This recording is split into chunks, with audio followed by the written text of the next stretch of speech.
uh, you know, one of the worst parts about doing a large decorative base or something for a display is, well, just getting out everything you've got to see what you're working with and to come up with some ideas. And yeah, we don't always go into things blind, but sometimes it's just really nice to know what you have without having to drag it all out and take up all of that good space you had for actually working on the project. Sure would be nice if I had some kind of like catalog of materials so I didn't have to do this every time. Wait.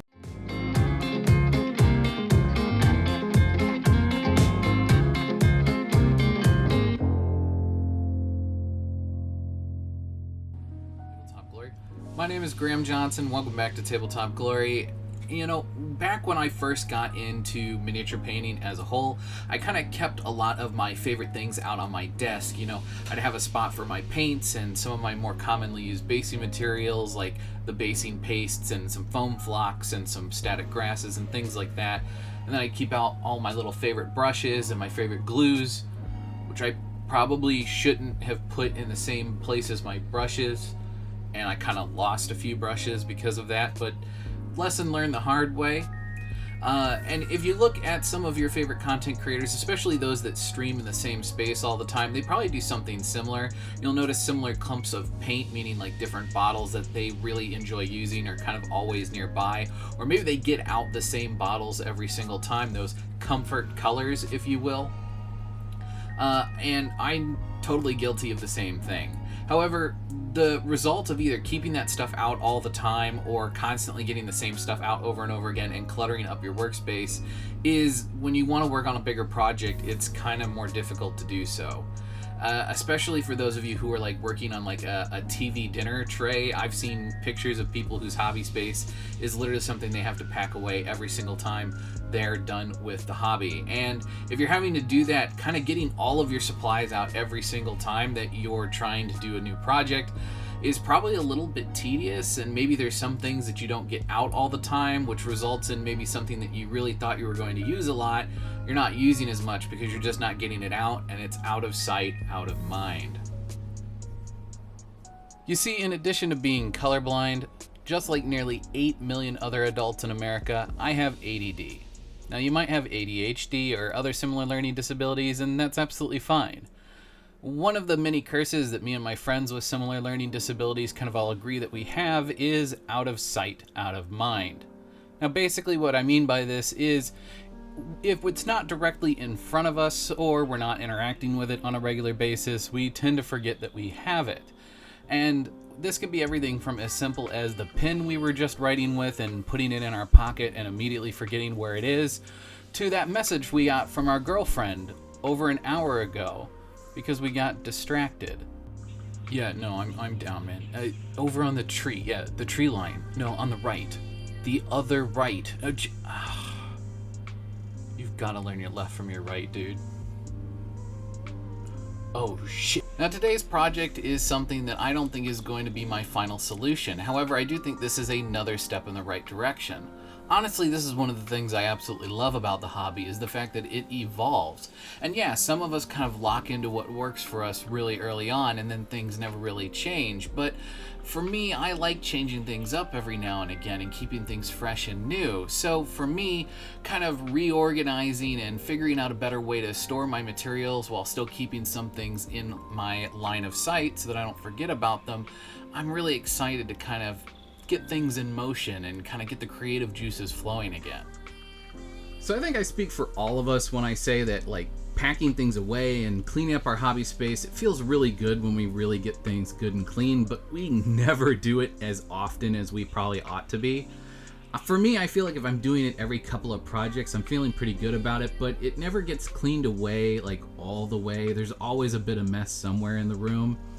And I feel like I'm doing that because, like I've talked earlier, keeping some of my favorite things out because I'm going to be using them often, I don't really see the point in packing it all away, but sometimes you have to in order to create the space needed to work on a project.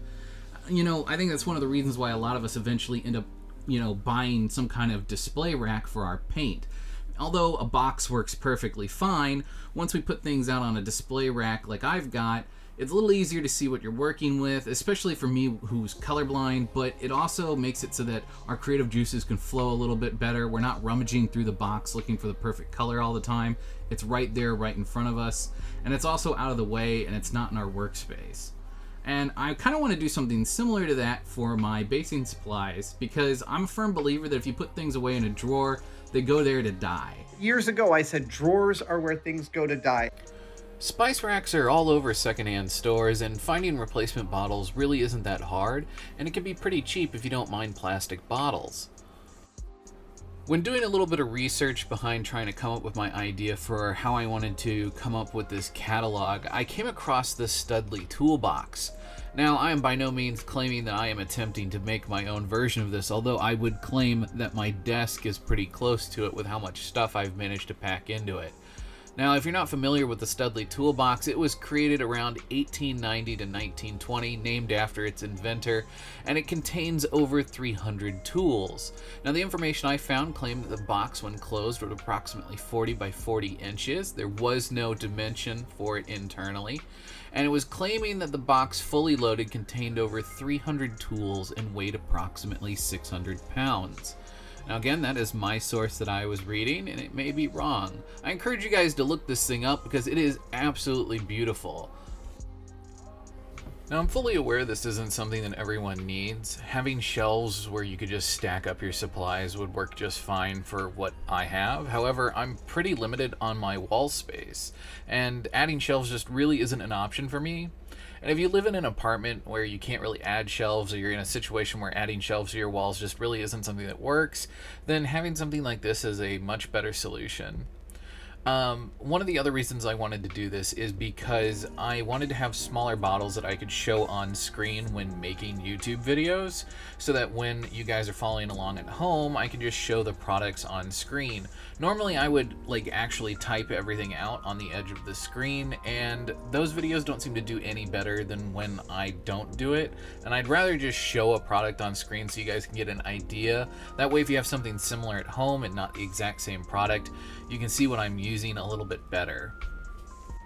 You know, now that I think about it, I suppose a bonus to all of this is that if I ever run out of a product, I'll have a handful of it to replace it. Hopefully this means that if I ever forget to reorder something, I'll have enough to finish whatever current project I'm on, so that I don't need to run out to the hobby store and try to replace it right away.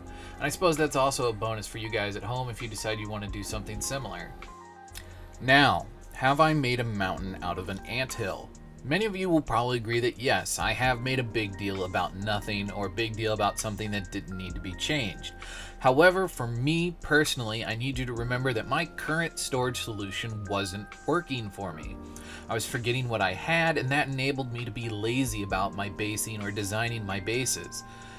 Although I will admit this takes up some already limited workspace on my desk, I think it saves a lot more room than having to drag everything out every time I want to start a new project, or just storing everything out in the open so that I can see it.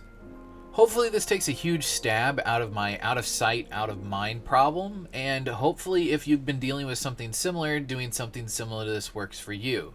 Now keep in mind, I'm using a spice rack just because they're cheap. Like I said, you can go to any secondhand store, and they should be pretty easy for you to find. However, you don't mind something cheaper, I'm sure you can find some similar sized plastic bottles on Wish for next to nothing at all, or even Amazon if you don't trust Wish. Well, in any case, hopefully you guys found today's video at least a little bit interesting. My audio mixer actually died right at the start of today's video, and although I was able to replace it, somehow the one that's half again as cheap is a much higher quality level. Guess we'll be using this one from now on. In any case, I'm really curious to know what you guys think. Do you think something like this is interesting? Do you think it's for you? Do you think it would help you to be a little more organized and to keep track of things a little bit better? Personally, I don't know if I'm going to keep it in the rack or not. For now, it's definitely going to stay in the rack, but I think it'll end up on a shelf. Again, I wanted to make this for two reasons. Number one, I really do have a hard time remembering what I have if it's just stored away in a shelf or in a drawer. And number two, I think it'll be a lot easier to show products off on screen when it comes to actually doing basing videos here on YouTube. So That's a two-part for me, but I'm very curious to know what you guys think. Do you think today's video was interesting? Do you think it's something that you might implement at home? And if you guys have done something similar to this, how did you guys do it? Did you use a spice rack like me, or did you do something else? I'm curious to know. In any case, until next time, may your display case always be filled and your pile of shame never run empty.